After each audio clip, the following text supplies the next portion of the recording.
Pemirsa Hasanah, jika kematian telah datang, seseorang tak bisa lagi meraih keinginannya, yang hanya penyesalan dan hanya bisa berangan-angan. Ia tertawan oleh amal perbuatannya dan tak akan dapat lepas darinya. Lalu apa yang paling disesali oleh orang yang telah meninggal dunia?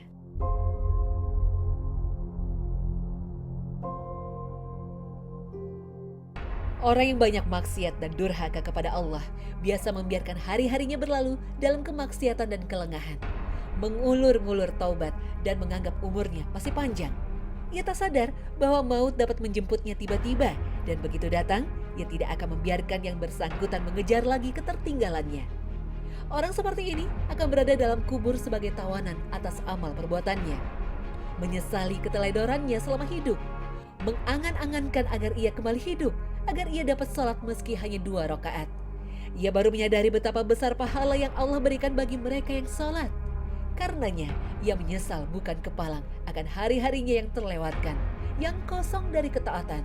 Ia menyesal akan menit-menit yang ia habiskan sekedar untuk bersenda gurau. Mereka ingin dikembalikan ke dunia walau sesaat, tak lain agar dapat mendermakan harta mereka di jalan Allah. Lalu dari mana kita tahu orang-orang yang telah mati di dalam kubur itu menyesal dan berangan-angan? Allah Ta'ala menceritakan angan-angan mereka dalam firman-Nya.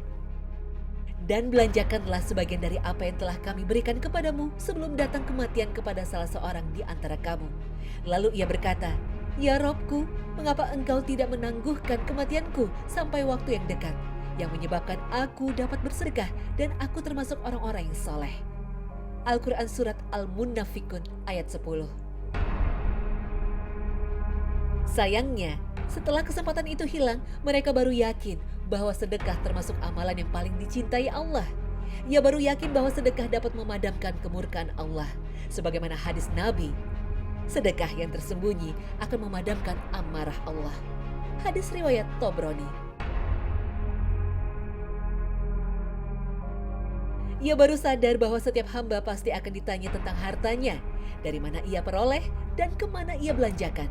Setelah mati, orang baru sadar dan mengerti hakikat firman Allah SWT. Perumpamaan nafkah yang dikeluarkan oleh orang-orang yang menafkahkan hartanya di jalan Allah adalah serupa dengan sebutir benih yang menumbuhkan 7 bulir. Pada tiap-tiap bulir 100 biji. Allah melipat gandakan ganjaran bagi siapa yang Dia kehendaki. Dan Allah maha luas karunia-Nya, lagi maha mengetahui. Al-Quran Surat Al-Baqarah ayat 261. Semua penyesalan itu membuat orang-orang yang telah memasuki alam kubur berangan-angan diberi kesempatan kembali ke dunia meski sejenak agar memperbaiki diri menjadi orang saleh. Mereka ingin taat kepada Allah dan memperbaiki segala kerusakan yang dahulu mereka perbuat.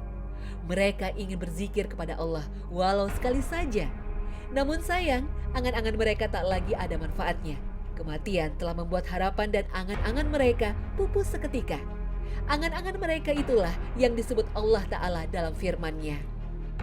Demikianlah keadaan orang-orang kafir itu, hingga apabila datang kematian kepada seseorang dari mereka, dia berkata, Ya Tuhanku, kembalikanlah aku ke dunia, agar aku berbuat amal yang soleh terhadap yang telah aku tinggalkan. Sekali-kali tidak, sesungguhnya itu adalah perkataan yang diucapkannya saja. Dan di hadapan mereka ada dinding sampai hari mereka dibangkitkan. Al-Quran Surat Al-Mu'minun ayat 99 hingga 100. Oleh karena itu, ingatlah kematian atau zikrul maut, karena mengingat kematian mengantarkan seseorang pada kesalehan. Zikrul maut atau mengingat kematian termasuk ibadah tersendiri. Dengan mengingatnya saja, seseorang telah mendapatkan ganjaran, karena inilah yang diperintahkan oleh suri tauladan kita, Muhammad SAW. Zikrul maut membantu kita untuk dapat lebih khusyuk melaksanakan sholat. Sebagaimana sabda Nabi SAW. Ingatlah kematian dalam sholatmu, karena jika seseorang mengingat mati dalam sholatnya, maka ia akan memperbagus sholatnya. Sholatlah seperti sholat orang yang tidak menyangka bahwa ia masih punya kesempatan melakukan sholat yang lainnya. Hati-hatilah dengan perkara yang kelak malah engkau meminta uzur meralatnya karena tidak bisa memenuhinya. Hadis riwayat Ad-Dailami. Dengan zikrul maut atau mengingat kematian, membuat kita terpacu mempersiapkan diri untuk berjumpa dengan Allah. Karena barang siapa mengetahui bahwa ia akan menjadi mayat kelak, ia pasti akan berjumpa dengan Allah.